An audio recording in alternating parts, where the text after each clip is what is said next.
Hello po, magandang hapon. Kumusta kayo? Ayan po pala ipapakita ko po sa inyo yung mga cute na papaya na tanim po ni Ate Victoria. Ito po ay mababa pa lang pero may mga bulaklak na po. Nakakatuwa po kasi ganito pa lang kababa yung kanyang puno ay magbibigay na po siya pala ng mga bunga. So magandang klaseng variety ito. At ang alam ko kasi sa mga papaya, nakadepende po yan sa variety ng inyong itatanim kasi yung iba po, mas mabilis po yung kanyang pagbunga. Ang alam ko lang yung 6 months, pwede ka nang makapag-ani ng papaya. So, depende po yan sa inyong itatanim kung anong variety na mas mabilis, mas maganda.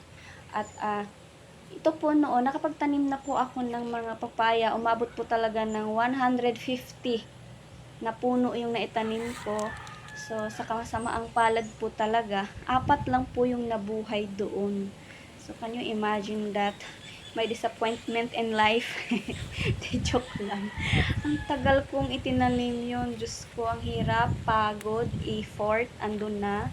Tapos, biglang boom, hindi sila nabuhay lahat. Pero hindi pa rin ako tumigil kasi ganun talaga, party po yan sa ating pagtatanim. Hindi po natin ine-expect na lahat ng ating itatanim ay mabubuhay. So ayun, nag-experiment po ako ulit. Tinanggalan ko po siya o pinutulan ko po siya ng mahabang ugat, yung pinakamahabang ugat ng inyong itatanim na papaya. Ayun daw po yung sikreto para hindi po siya masyadong tataas yung kanyang puno. So hindi ko alam kung gaano katotoo yan. Kaya ipapakita ko sa inyo sa susunod.